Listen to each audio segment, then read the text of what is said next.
Hey, what's going on, everybody? Yeah. Welcome in to this, our panel. We are with giantbomb.com. Giantbomb.com. So if you weren't expecting that, if there's another panel up the street you're probably looking for, I don't know. I'm Jeff Gerstmann. Hi, how you doing? Yeah. All right. I'm joined by a crew up here. Let's introduce everybody, starting all the way at the end. Abby Russell is here. Hello. That's me. That's her. And Alex Navarro is also present.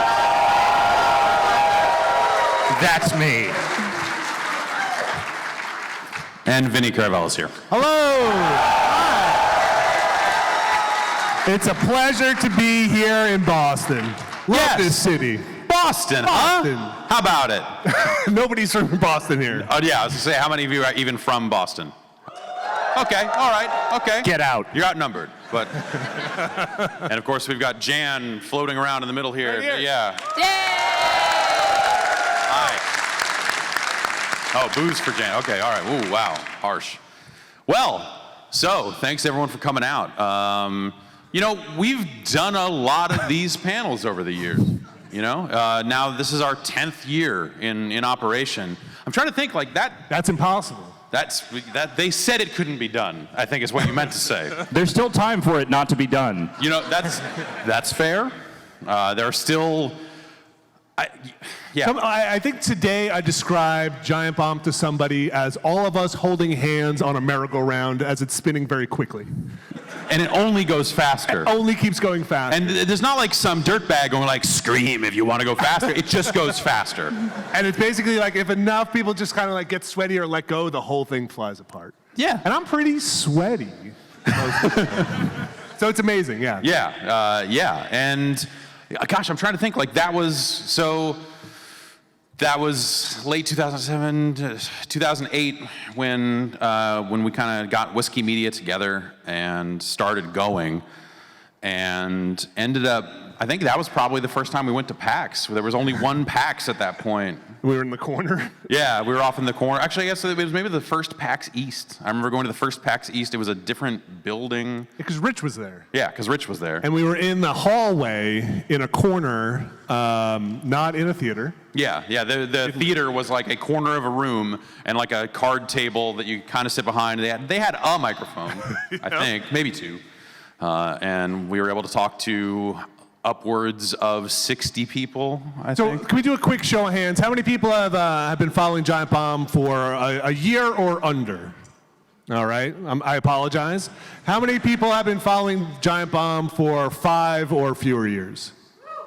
How many people have been around for 10 or fewer years? Oh my goodness. All right, how many people have been around for the whole GameSpot, the whole business? I deeply apologize. I'm very sorry. It's been a long road, as they say. We not only have we enjoyed a lot of video games together, you got to watch us all get older. I like that you put the on there just to say there's still room for us to continue to get older. Speak for yourself. I had hair when we started. I had a full head of hair. Full is like saying, I mean, more. I mean, it's not like you were never like at an Abby Russell-esque length, I would say. Abby, what I'm saying is, see this? No. 10 years. This is your future. This is it. Yeah, the whole run of it, yeah, especially when you start to take the stuff that happened before Giant Bomb into consideration. It's weird, and it only gets weirder, honestly. That's kind of how I've felt about it all along. Because 10 years ago when we really started this thing going, like it was awesome because we got to make it up all over again, in a way. I think, like I'd spent 11 years at GameSpot. You were there for like 3 or 4 or something like that? Not even. I think like 2 or 3. Yeah. Yeah. So you got the good part. I did kind of get the good part. I guess so, actually. I think I did. It was like that was the high point, and then suddenly everything kind of, it was weird. Everything kind of fell apart real quick. Yeah. Happened fast. Alex, you were Five years yeah. at GameSpot. And then that was, so you were coming out of, testing football games for 2K. Yes. Visual Concepts was paying me money to find bugs in football and hockey video games. Yeah, how'd that go? Well, they fired me. I can relate. And then they tried to rehire me. I suppose you can. They tried to rehire me the week after I accepted the job offer from GameSpot. So I got a really excited email or phone call from the guy who ran the test department who hated me and was like, hey, we want to bring you back the next day. I was like, yeah, no, I got a real job. So you're implying that QA is not a real job? No, at the time, I wanted to be as mean about it as humanly possible. Yeah, fair enough. QA is absolutely a real job. Yeah, in some ways it seems like it's the realest of jobs, for sure.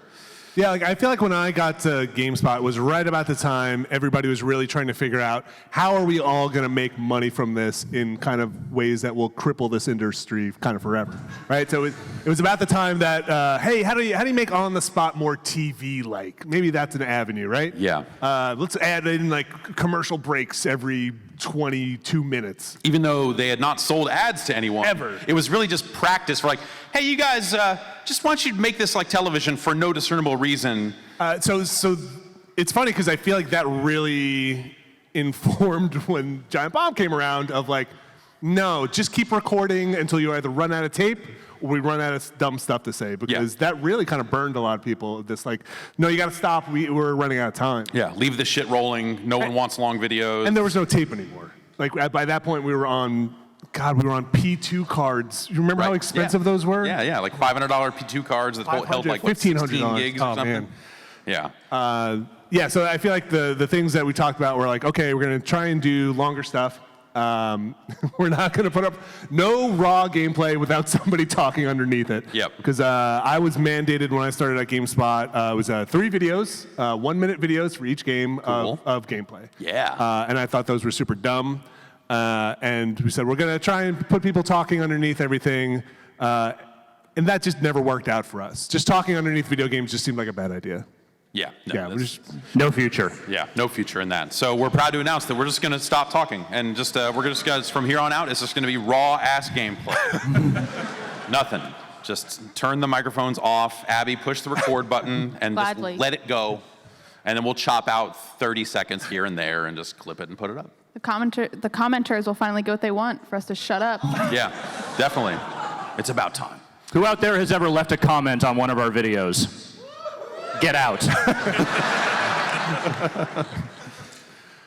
Yeah, the internet, huh? Yeah. So, and when we got into into that first basement, and it was back when. Does anybody remember Justin from Justin TV and Justin TV as a brand? This was before they turned to Twitch. Yeah, at some point, if you're not familiar, it was Twitch before they rebranded it as Twitch or spun it off. And they were for a while, it was stream whatever you want. Are you getting high in a room? Cool. And now it's pretty much that also. Right, yeah. And that it's a good recent example of this shit is just a wheel. Yep. And there are no new ideas. Because you got to see Twitch go from okay, we're just about video games. If you were getting hot, fuck that. We will shut you down if there are no video games here. And then over the last few years, it's been unless you want to eat food. And it's or maybe you're playing poker. And it's well, maybe you're just doing whatever. What if you stream from your phone? We need inventory, goddammit. So watching that, it was a good external example, because I think sitting and doing this stuff and being in proximity to other video game websites that are still in business, and watching that circle internally, you go man, this is nuts. And then you see something else happen, there's oh, this is just everywhere. Yeah. This is just everywhere. It's there are 3 ideas, and they just rotate through them. And I think I feel good about it, but also I'm starting to get a point with our stuff where it's actually some of the things that I think you and I early on said, we're never going to do this. Now I'm actually, maybe that'd be fun. It'd be fun in a different way, though, yeah. I think. Man, when we started, it was so. I mean, it's still very low rent what we do, but in an expensive way. Right. We spend a lot of money to make it look bad. Right. I think in some ways that was the goal, right? Is you spend a lot of years learning how to do it the quote-unquote right way, we're a corporation, we're the #1 gaming brand in the world, review these games, blah, blah, blah. And then, as a rebellion from that, you're like, actually, it's going to be these 3 things that we have fun doing, and we're going to make them twice as long, if not longer. And we didn't have a video switcher for, I want to say 2 years, maybe 3 years. Right. I was unplugging a cable out of the back of the capture card and plugging in the gameplay, and you had to watch it go to black and resync because video switchers were very expensive. They still are, but not. They're better. I mean, there was Wirecast was just kind of becoming a thing for USB cameras, and I was using Sorensen Squeeze to compress all my videos and get them up to Vidler because YouTube only allowed 5-minute videos, so we couldn't host stuff there, and it was a very different time. It's kind of been crazy in a way to see all that stuff. And then it's all technology. Music production went through a similar thing, and just the democratization of just you can just go buy a webcam and a capture card and you're fucking good. You're up and online 10 minutes later. And stream all you want, whatever. They got a hard drive for you somewhere in the back. And it's been awesome in a way to watch that stuff get easier. Even as we go further down the road, it's just well, what's 4K mean for us? How do we, well, we need to buy new cameras again. We need to get more expensive lights. We need to do this. And it's just been cool seeing, and it's actually been really fun for me because I've just been you know what, sometimes I'm just gonna fucking stream from home because it's just fun. Because it feels like that's the antithesis of what we do during the day. Of just we got all this stuff, and it's well, what if I just went home and just turned this shit on and I don't know, we just do whatever. Yeah, and that stuff has been kind of amazing, and watching, I mean, we've met so many people over the last 10 years that have kind of, odd to say, but we've all grown up together during the last 10 years, and amazing people. We watched their careers grow and kind of done it all parallel, and there have been some rough times, and there have been a lot of good times, but we're still kind of sitting on a couch doing the same thing. Yeah. Which is, in some ways, refreshing. I feel we never had to really shift gears to do something we were uncomfortable with. I mean, that's kind of the American dream, isn't it? Yes. Getting to sit on the couch doing the thing you want to do for 10 years straight. I still feel... You guys should get a couch, though. We should get a couch. All right, so there are problems with couches. No, that's, in all seriousness, I think we are now having serious conversations about getting rid of our fucking couch. Okay, because we've had serious conversations about getting a couch. I would love a couch. So we should just trade sets. Set swap. Oh, yeah, I mean, just okay, so we're going to take our couch to E3 again. You guys just take it home from there. So we'll take our desk to E3 and then throw it in a dumpster. Yes. And then I will kick that desk a few times as someone who has smashed his knees on that desk every time I come out to your office. So that desk, here's a fun story. I think we probably said this on the air because everything we do is recorded and this happens live anyway. That desk was pretty expensive relative to the amount of money we're given to spend on things. And as somebody who enjoys woodworking, I was very upset with the way that desk was built. They fastened the top of that desk down so tightly that as soon as it acclimated to the climate in that studio, a shot of fucking thunder, it cracked in half. So all the moisture left the wood and it just popped and continues to fracture into pieces where now if you kind of lean on the desk, the whole thing moves around and was not a cheap desk. Apparently it is a cheap desk. Yeah.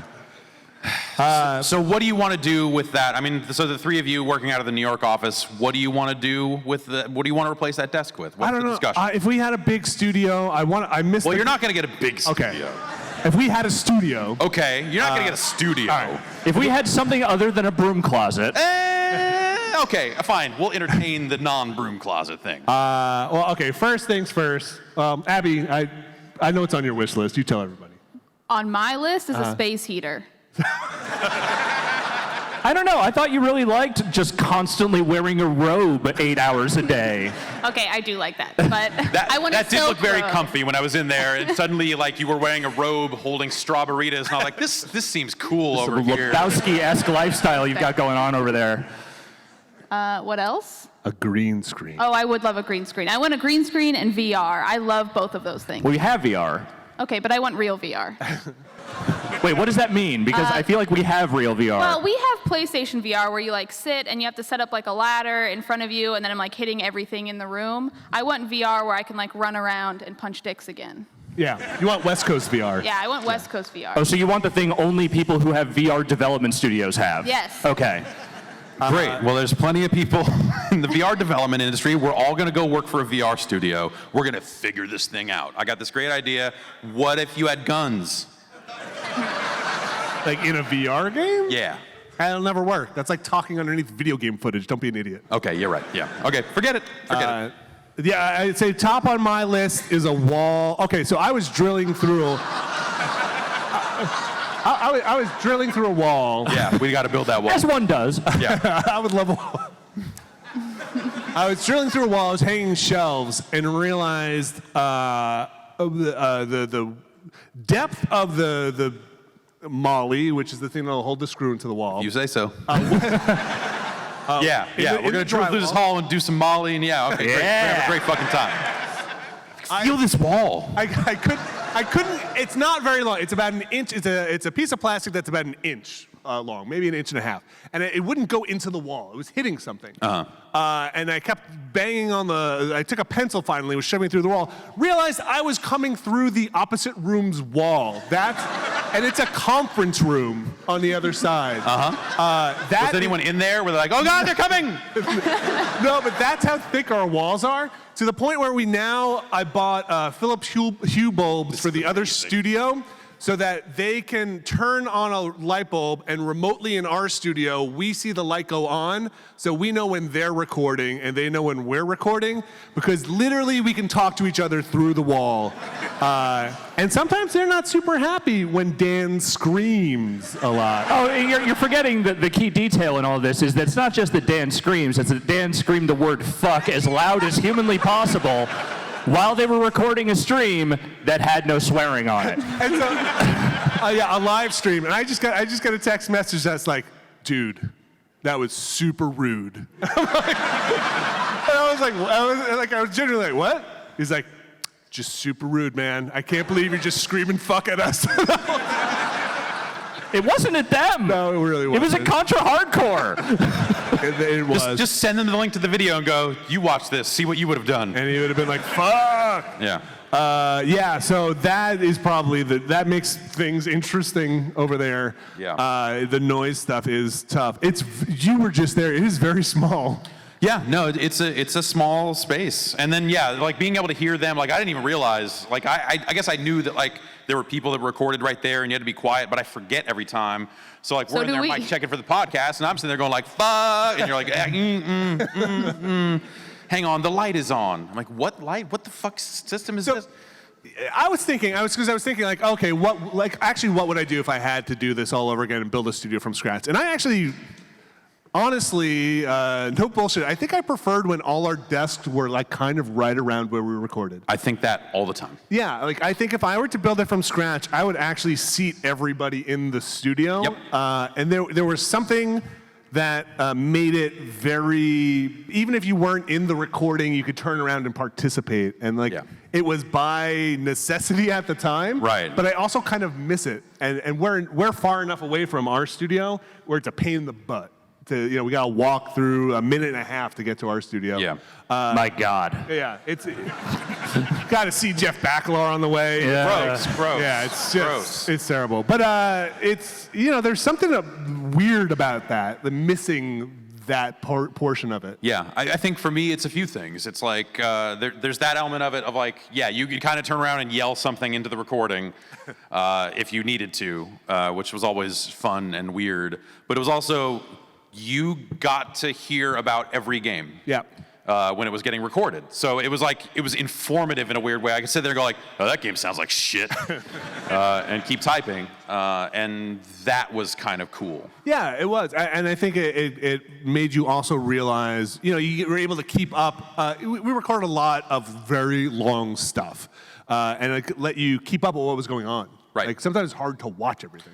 I mean, I don't know how you do it. Yeah, It is dumb. We hear people who are like, put up another video a week or something. It's like, dude, there's hours of this stuff going on. Like most people are like, I can't keep up anymore. And yeah, like I think that's the other weird thing about being in 2 locations is there's like what the fuck are those guys doing out there? Contra?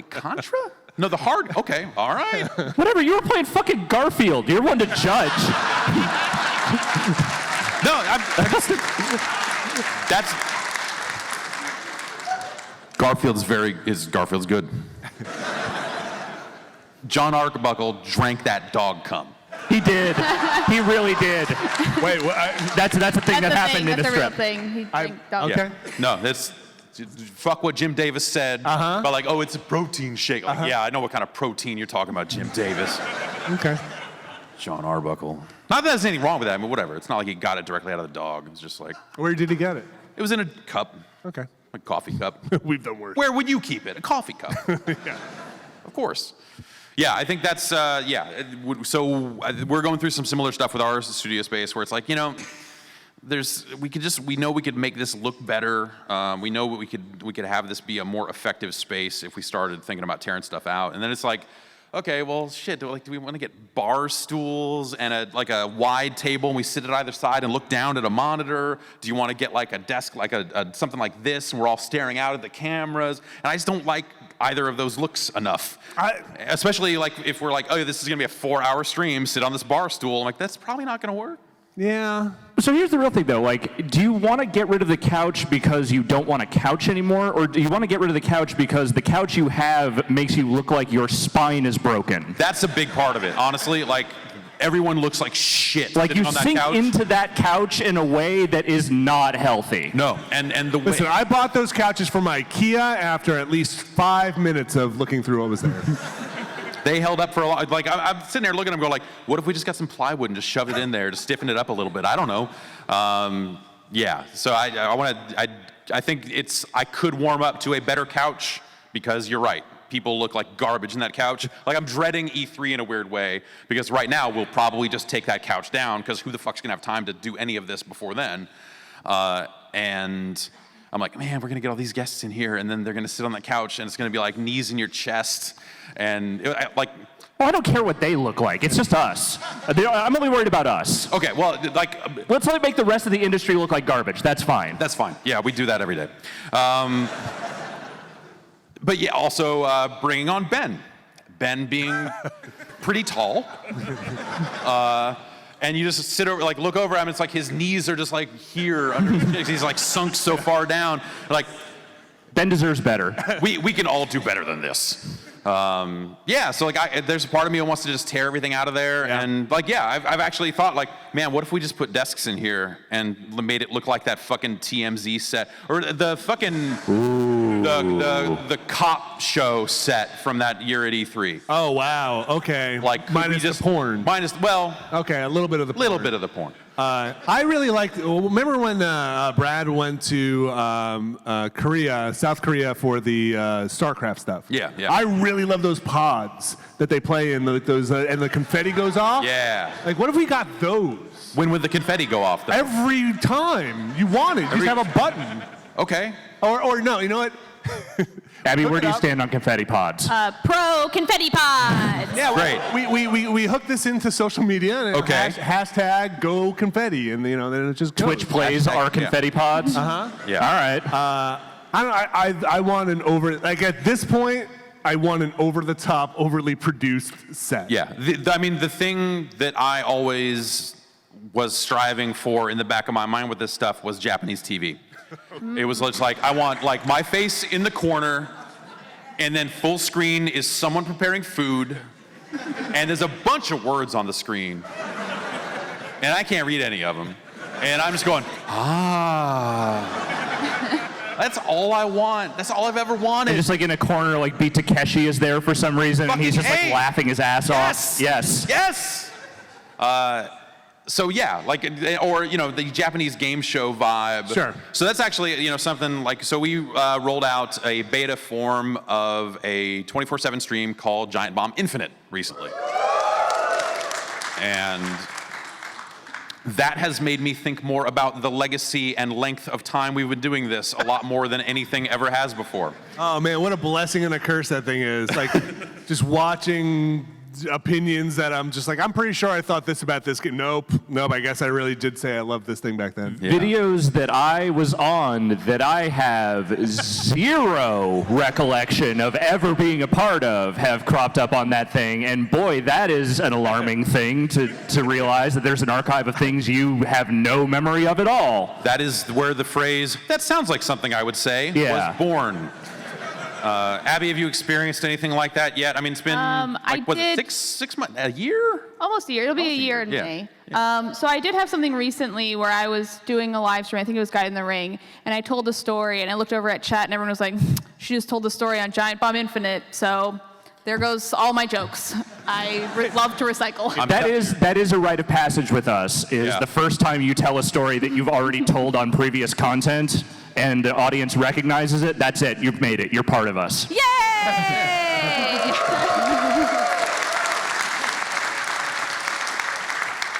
Yeah, that's a weird one because I know there's definitely like, and it comes up in different contexts, and sometimes it's different guests. Either that or no one ever stops me to say, no, we know. But I'm sure that there are things I've talked about at least 4 times over the course of the podcast. I'm pretty sure we've talked about everything on this panel so far in previous content, but hey. Yeah, almost certainly. But that's the thing with Giant Bomb Infinite is like, I think like my vision for the final form of that is a little bit closer to that kind of jazzy, like overproduced thing. Sure. Where I want like a virtual confetti or spinning wheel and like some kind of more graphical element around the video. And can you like just insert like your picture-in-picture at some point of you watching the old content while it's happening? Yeah, I mean, so that is literally just a PC running OBS at one of the cubicles near our desk. So yes, I can take a webcam and a microphone, plug it all in there, and just add those sources and turn them on. I haven't done it yet because I think I would have to shut down the stream to hook it all up because it won't recognize it unless I reboot OBS. But yeah, okay. Exactly. Like just turn on the webcam, turn on the other thing, and then just go,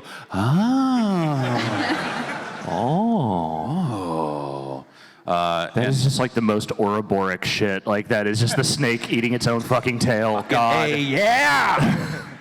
And then record that. Yeah, so that ends up as Feed it back in. That's the goal. That's how the nightmare That's what the next 10 years look like. Yeah. So buckle up, people. So we've decided to stop recording new videos. Right. We're just going to start talking over 10 years of old ones. We figure this 10-year cycle, it's really just our way of just being like, okay, we realize that the whole industry is on this cycle. Yeah, everybody loves remasters. Yeah, everyone loves remasters, and at some point, you know, like no one's ever gonna not ask, hey, how about you guys maybe do like a like a game show? Not a game show. So that's the thing that like Are you lately ready? I've Are been you like, ready for a game show? I'm like, and this is not, we're probably not gonna do it. If we do it, it's not gonna be anytime soon. But I kind of want to do a game show.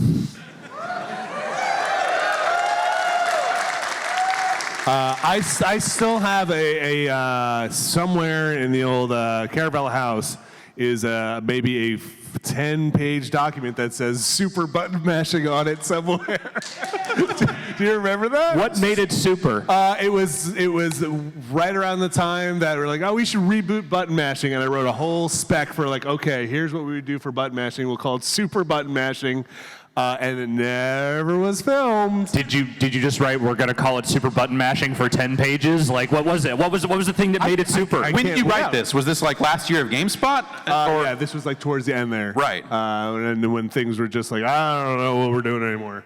But yeah, I should dig that up, and we should just make that. Exactly like that. Exactly like that. I mean, you know, I don't. Rich is not here. That was kind of Rich's baby in a lot of ways. He signed off. Yeah. You signed off on the reboot. Oh, yeah. He's like, oh yeah, do whatever. I don't own it. It was just Rich in a Superman cape. That's basically what super button mashing was. I would watch that show. Yeah, I would watch that show too. But I don't know. As far as I was concerned, button mashing was always meant to be like the video game themed reboot of Remote Control. Yeah, and that's kind of what it was. Yeah, you know, there was one whole phase of it that was literally just like, what game is this? The same way they did all the TVs and what music video is this? Does anybody know what remote control is out there? Okay. All right, great. Oh, thank God. Thank the 10 of you. Does anyone want to have a long conversation with me about Ken Ober? And how Yes. hilarious Ken Ober. All right, great. You and me, we're going to talk later about how great Ken Ober was. Rest in peace, Ken Over. Yeah, that was always the thing, and I don't know what actually is drawing me back to the idea of doing a game show, because like logistically, no one on staff has time to bring in guests to actually host a game show or actually be contestants on a game show. Yeah, would we be the hosts or the contestants, or would we be like I mean, celebrity? Like that was the fake thing about it back then, is we were both. Oh, that's fun. It was like the host was rich, and then we would be on the show, and there was a couple of times there where like real contestants were being brought on off the street or something, right? We had a couple of times where we did like people in the community could come on, flew them out. Yeah. Flew them out. Or were they local? Yeah, that sounds like it's. Yeah, that sounds like That doesn't sound like the kind of money that we had. Maybe we that said, kind of hey, if money you can on get that. here, you can come here. Yeah. Yeah, I don't know. I just, there's something about the concept that I think enough time has passed that I'm like, actually, maybe there's something to be done around that. Because it's so easy to do things live now. I wish like the thing that I just really wish is we worked for a big company that had like other game shows, or like if we ever got in touch with like a big company that like a network or something that could just Like an MCN? you know, like an NBC kind of ish network. Okay. that- Great. Yeah. Like, Quality television network like NBC. Okay, yeah, now, something now, that like a somewhat watched America's somewhat watched network or something like that. Yeah. ABC. That knows anything about a game show where like maybe like prices are somewhat right. Could we that'd make be a really deal, neat. perhaps? No, I can't. I've tried. No. That was that was our first year back at CBS, or I guess our first year at CBS, because it was CNET when we left GameSpot. After they bought the company and brought us in, we were getting ready for Game of the Year and stuff, and like the first idea I had was like, we should shoot it all on the Price is Right set. That is the extent of the idea. That is just there's like a piece of paper that just said, what if we got to go on the Price is Right? Leveraging our corporate partners. Synergy. Synergy. Yeah, synergy. And to the credit of the people that acquired us, they were like, I mean, we could look into it. And they actually looked into it. But then the thing came back with like, yeah, you can do it. I mean, you'd have to pay all the union cameramen to shoot it and all this other stuff. And I was like, oh, are you going to give us the money to do that? And they were like, yeah, you internet guys. Get back in the fucking hole. So that didn't happen. But like everyone was like receptive to the idea in a way that like I still, even after the 5 years or whatever it's been, God damn it, before this thing fucking implodes and kills us all, I'm gonna go play fucking Plinko. I know. I'm gonna make the Matterhorn guy fall off the fucking edge of this thing. I want to spin that wheel. Yeah. Yeah. We have to make this I happen. know, I would like to. And I mean, we already have the microphone. We have the Bob Barker microphone I bought out of pocket off of eBay. Oh, do we still have that? Yep. I have it. Okay. It is in a plastic bag in my house. Great. It is great. It's fantastic, and it still works. All right then. Yeah, that stuff is funny. Like, coming over to be part of CBS is not maybe what you think it is. It is. We are still it still feels like year 1 or 2. Like we're older. I have less hair. I'm very tired a lot. But it still feels very scrappy. Yeah. I don't know, Abby, what do you think? I like having health insurance, so That's good. Yeah, I mean- that part's good. I'm coming into like a job with a salary, so cool. Yeah. But like, does it feel like we're a CBS production? No. Okay. Yeah. Yeah, and I In kind of some like, ways, and I like it that way. Yeah. Yeah. Like that's the thing is I think that there was some part of us, I think, early on in the sale, or some part of me anyway, that was just like, is this going to Wayne's World out? And it's going to be like, are we just going to build a fake basement that looks like the other basement, which would have been really hilarious. Is Rob Lowe going to step in here and fuck this whole thing up? Let's just say a Rob Lowe-esque figure will at some point step in and fuck this all up. Yeah, and it was that idea of like, oh, are we gonna I remember one of the big early concerns we got from people as we were like moving into this office and doing all this stuff. It's like a crazy thing to think about, but also like, oh, I get it. There's like, are they gonna be able to swear? Are they even gonna be able to swear anymore? They probably can't swear anymore. Well, we're gonna have to wait and see how this goes. I don't think they're gonna be able to swear. Like, no, like, you know, I hope that those guys are gonna just be able to be themselves and do this. It was literally like, can they cuss? And so when we finally got like an office converted into something we could kind of record a quick look in, I want to say the first thing we did was binary domain. Was it really? Yeah. Okay. I think that might have been the first quick look recorded after the sale. Okay. It's a hell of a game. Yeah, and like I remember like making a weird point in a couple of those quick looks of just like, I'm just gonna curse to get this out of people's heads. And just like, let's just move past that, because of course, like they wouldn't, like if they had bought us to make a bunch of changes to it, they wouldn't have bought it. Like they bought it because they liked it. Someone at some point liked it. That person has long since left the company. And then everyone they talked to about why they liked it has also long since left the company. So we hang out off in the corner and do our thing, and people go like, oh, you guys. I'm like, Yeah. Yep.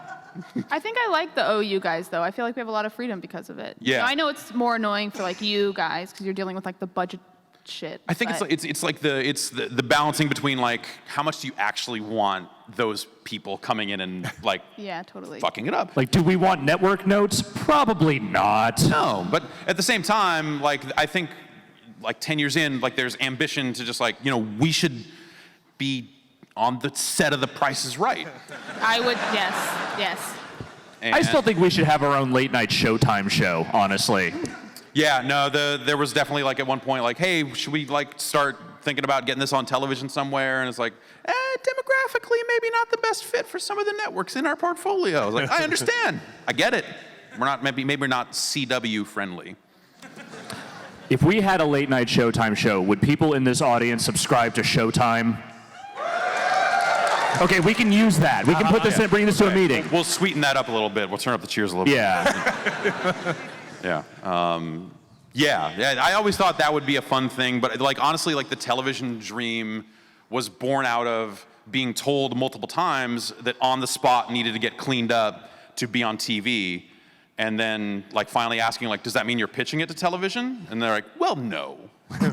I'm like, what the fuck? And so I developed a weird chip on my shoulder about it, where like it was between that and looking at what video games on TV looked like then. Yeah. And it's going like, Real bad. man, you'd fucking kill that. And I like it's been kind of awesome in a weird way, though there's still some part of me that has not let go of that weird dumb dream that only gets dumber as time goes on. But like, you know, the entertainment has shifted in more in our direction than we needed to shift in the direction of television, because now it's like streaming is it. Streaming is everything.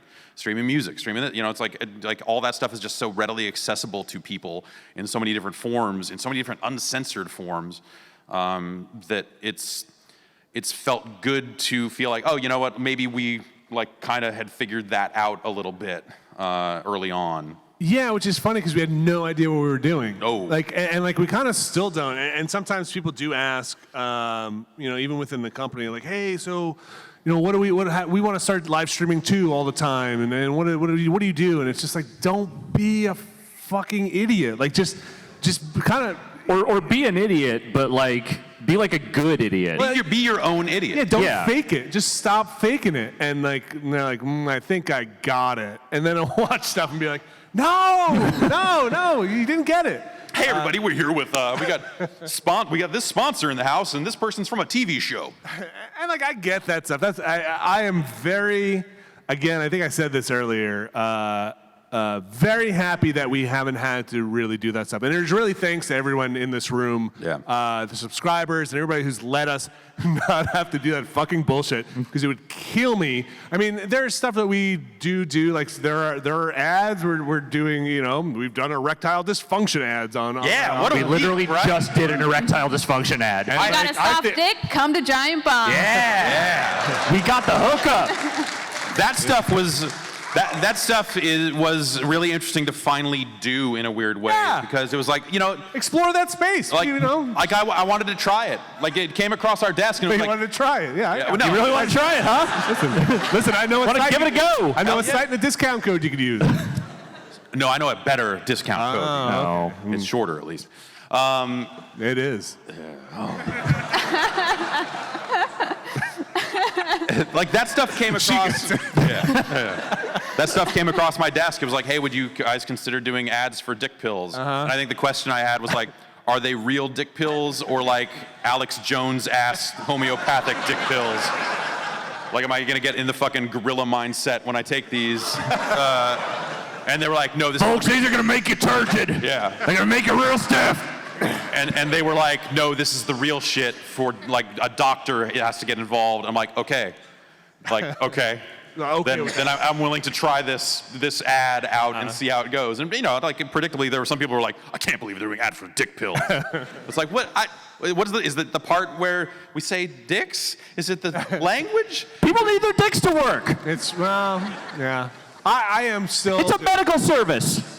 I am still impressed that people, or I'm still thankful after many years that people will advertise on a podcast with us, because there was a long road there to get advertisers or to convince people that it was, hey, this is a thing maybe we should keep doing and we should put ads on, or at least stop having people say, you should stop recording this podcast because we can't sell it, we can't make money. The bandwidth is so expensive. It's really pricey. Oh gosh, you guys. And be like, well, why? Because just a lot of people download it. Like, listen, I'm not a business person, but like that seems like a good thing. I don't know. I don't know. Your popular thing is eating us out of house and home. And we don't know what to do with it. Yeah. So I am, I'm okay. I'm okay sometimes with I don't know. There's some ads. We had an ad that I wasn't super crazy about that we just did the other week, which was like refinance your college loan. I was just like, I don't like this. I had to do a college loan thing. That fucking sucks. I thought you were going to say the audiobook one. Oh. No, he actually listens to audiobooks. Hey, listen, I like No, the specific Well, recent audiobook. Yeah, well, they didn't like that. Yeah. So it's weird. Sometimes the advertisers want you to be really excited for their thing. Yeah, which we never say we'll do. Yeah. Like, insert personal endorsement here. I'm like, fucking no. If you listen very closely, a lot of times you will hear me say, well, it says here, or they want you to say, they want you to know. Or you might hear me say, my name's Brett, and this is very good. But no, like podcast ads, I think, is proven to actually be a really big deal for us. And so it's been like that 1-2 punch of like, that's money that like a lot of other businesses haven't figured out how to get, and they're envious that we've been able to kind of figure it out. Is like hey, we've got a growing subscription service. We got people that like seem to really like it.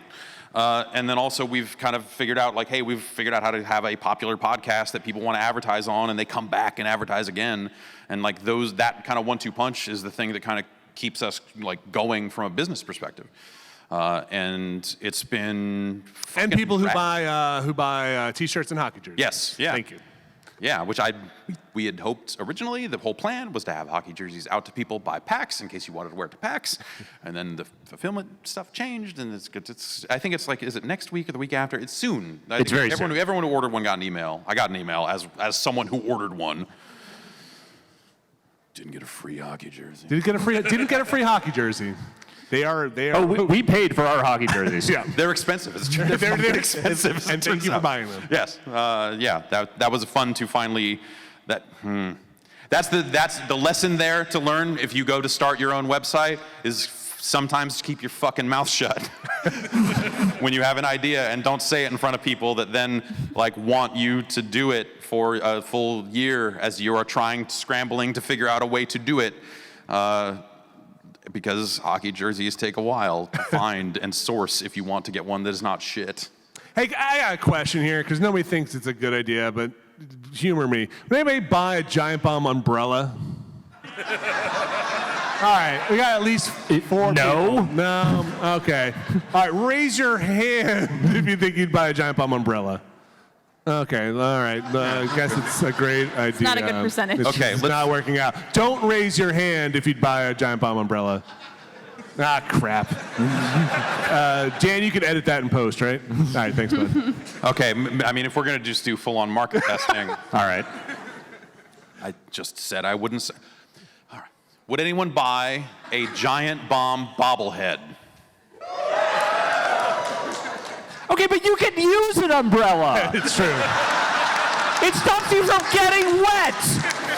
A bobblehead does nothing. A bobblehead will go like this.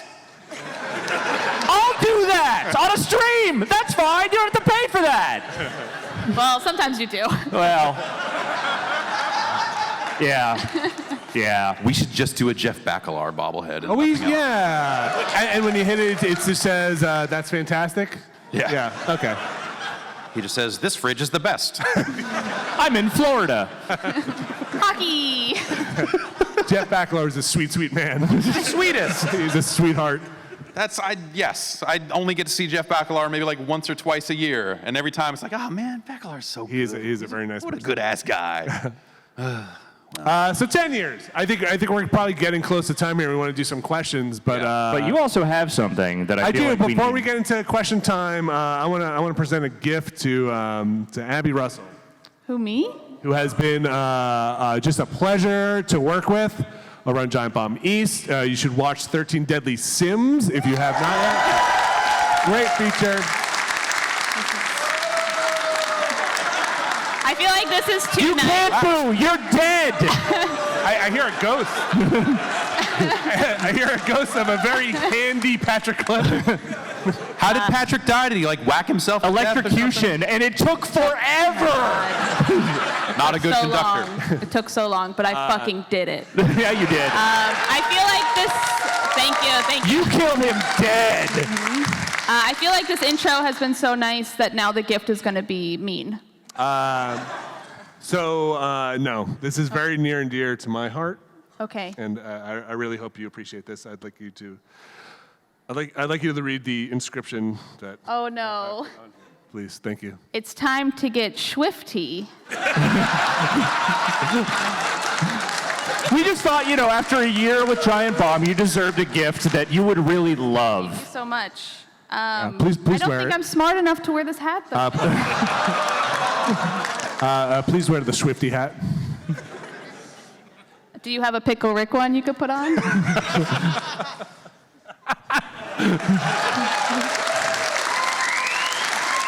Guys, I'm gonna bend the rim because Yeah, no, do that. Oh yeah, that's That hat's ruined. I like baseball, not hip hop. much like the internet, the curved brim, flat brim stuff. It's just a fucking cycle. It's just a cycle.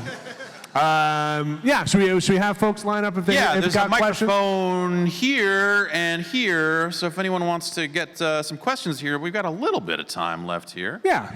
And we'll be able to fill in some gaps for you if need be. Oh, grab a little. And a murmur goes Do through it. the crowd. as Can you grab me one too? Get the fuck out of here. I will. Put the hat back on. Everyone the Hawaiian ones. Hello, yes. Hello. Hi. Hi. I recently saw Tomb Raider the movie, and it kind of got me down because I was excited for it a little bit beforehand. The new Tomb Raider movie. The new Tomb Raider Okay. movie, yeah.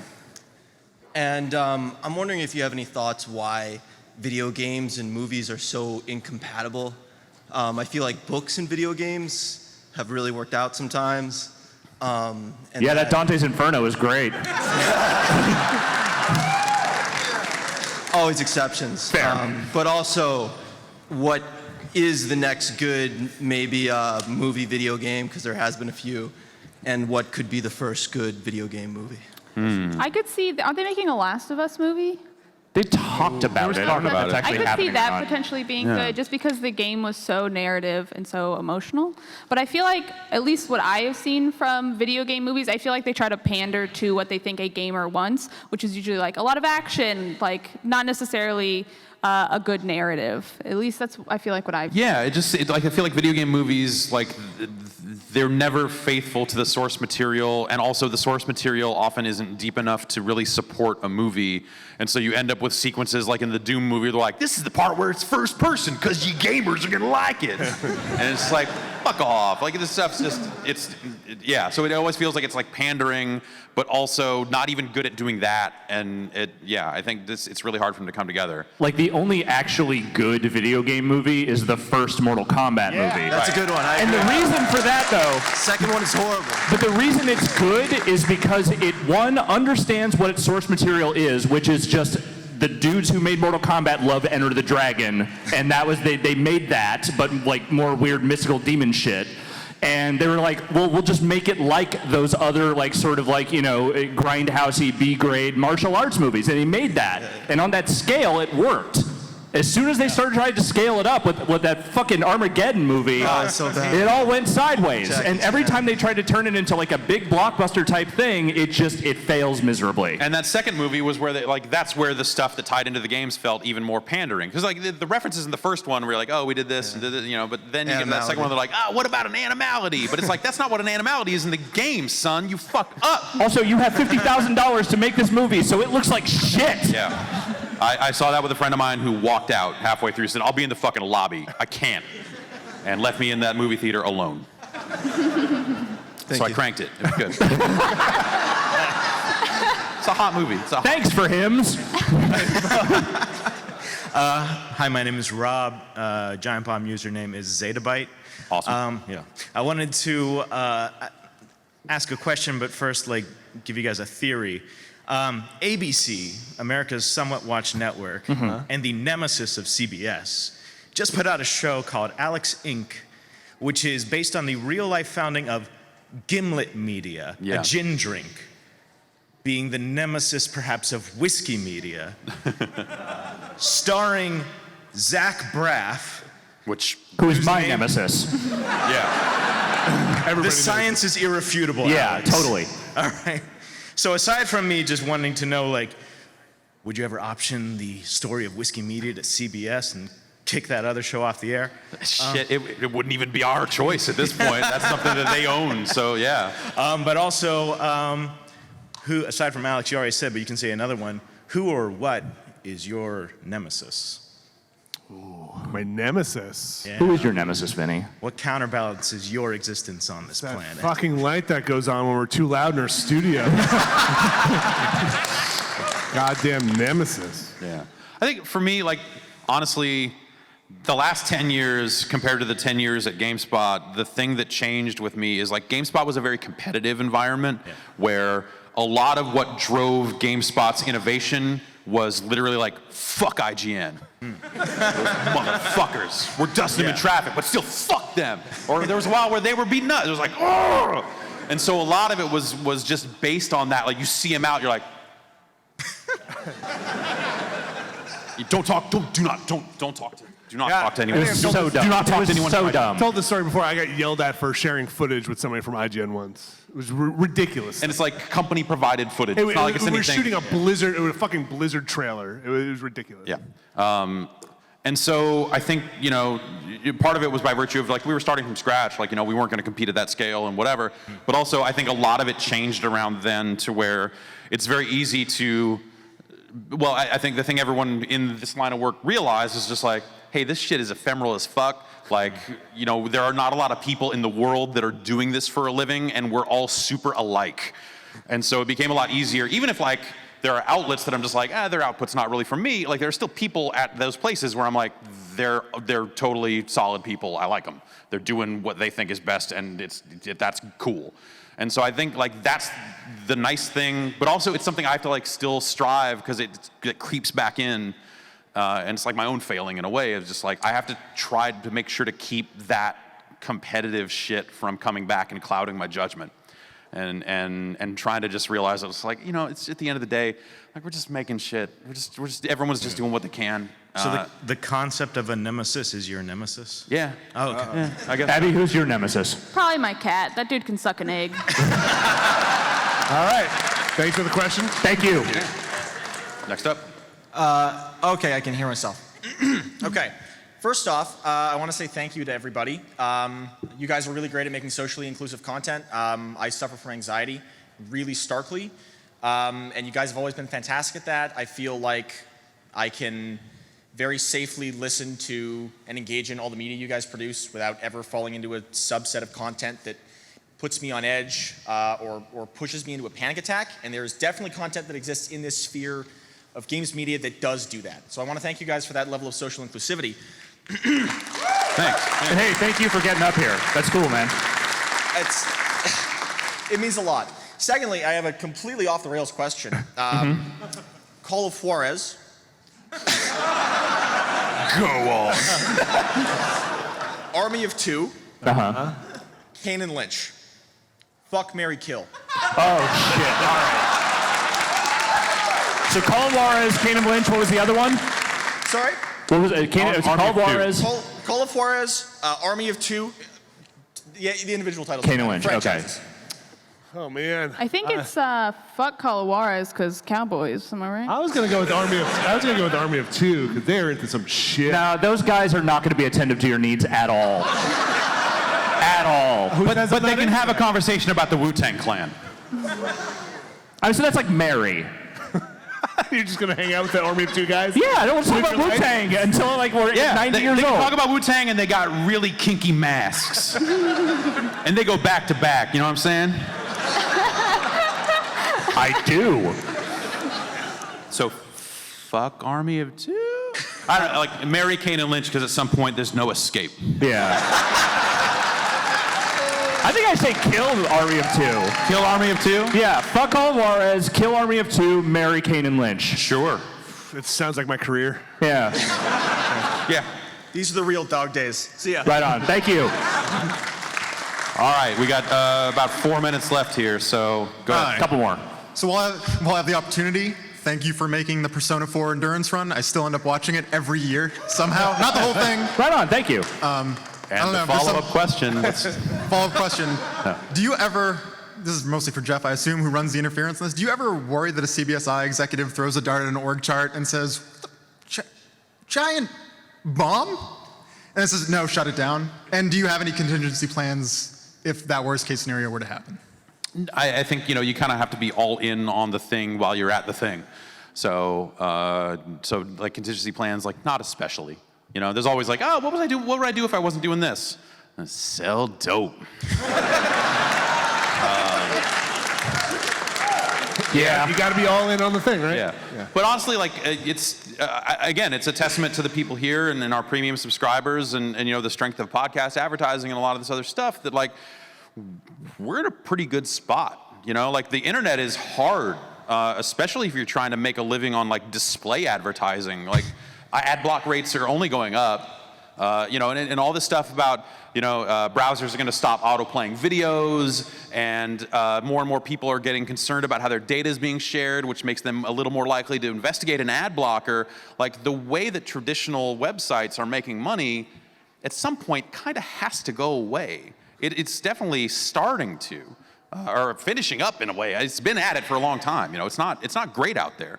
So we're in a pretty good spot, all told.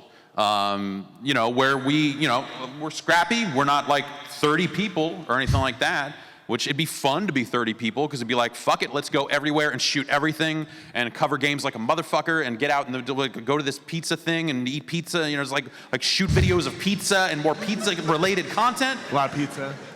Yeah, Pizza. pizza. Is this a drug euphemism? Pizza. Pizza. Pizza. Yeah, but we've stayed small for a reason. Yeah. So that we can kind of choose a little more wisely what we do, and we don't get stuff forced down our throat. No one. Except pizza. Except pizza. Yeah, just the one time. But yeah, I mean, you know, no one. I feel like a lot of people don't necessarily know what we do internally. It's like we're just over there. And Internally. Internally. Yeah. Externally, I think it's pretty obvious. I mean, I think we would all follow you anywhere you go anyway. So. Oh, thank you very Thank much. you. Yeah. So all of that said, look for our Giant Bombs Molly delivery service coming 2019. We probably have time for one more. One more. Yeah, One more. sorry. All right, so all the pressure's on me. Yes. I was wondering how you guys decide how much of yourselves to put out there. You guys have been on the internet for 20 years. Somebody like Dan Reichert, you know when he takes a shit in the morning. Yeah, you do. No, I subscribe to the service. Yeah. No, I've paid a little bit for it, but it's worth it. Yeah. Whereas somebody like Abby, I think you have a broken motorcycle somewhere, and that's all I know. Well, that's not inaccurate. So how do you, like, does it just come out? How do you decide how much of that you actually reveal about yourself, or is it just something that happens? Boy, when you just say that 20 years out loud, it really puts it in perspective, doesn't it? It really just kind of puts it in stark contrast. I kind of personally, I'm curious, Abby, what's your take? Kind of. I mean, it's sometimes I don't know. I try to be pretty private. I try to be pretty reserved. Especially after Game of the Year, I was like, I would rather share less of my life. But I think it's also hard because I'm doing streams and we're sitting there for 3 to 4 hours sometimes, and it's like, oh, it's a conversational. I'm having a conversation with my friends. Yeah. And I think that can lead you to be pretty comfortable. And I do feel comfortable just sharing stuff about myself. But I try not to talk about my private life. And I think the thing I am most guarded about is like, I don't want to talk about my family. I don't want to talk about my friends or like my partners or anything like that, because I don't want anyone to mess with someone I know. There's definitely, for me, there was like an element of just like, I chose this in a way, or it happened around me, I guess, as the years went on, but I would never force anyone else into it. So like family, like when I got married and stuff like that, it was very much just like, I'm not gonna like suddenly it's not like every story that happens with me and my wife's gonna make it on a podcast because that's just me. It's just like, Totally. But then we kind of started doing a podcast on the side. So, I think things have changed over the years. I think the last few years have kind of put it in stark contrast of just like, oh, it's actually like, it can be dangerous out there for all of us. And so it's something that I think a lot of us think about a lot, especially as the years go on. For sure. Yeah, it's been a very up and down thing for me, because there was definitely that period where I was out in New York by myself and I was not really on video ever, and so I was trying to find ways to sort of make myself more visible on the website, which was not a natural inclination I have at all, because being in front of people is not the most comfortable thing for me in the world. I've gotten used to this, but it's taken time. And then, once Vinny got out here and we started doing more video stuff, I kind of started having to figure out what that balance was, especially with my girlfriend, who absolutely is insistent I never ever talk about our personal life anywhere in the content that we make. And that has, I feel like I've finally kind of hit a little bit of equilibrium with that, where I feel comfortable and I'm good with the amount of myself that I share with people. That said, there are many dark secrets you will never know. Oh, really? I feel like I've just spent 15 years making you all believe I have a family and 2 kids. The truth is, there's like 5 of them. Yeah. No, I live in a cave off the grid. Basically, walk from New Jersey to work every day because I don't trust cars. I buried gold throughout the subway system of New York City, and I'm ready for all of you fuckers to come after me. So bring it. Yeah. All right, bring it. That's going to do it for us here. Thanks, everybody, for coming out. Seriously, thanks, everybody. Thank you all. Thank you. Thank you, Jan.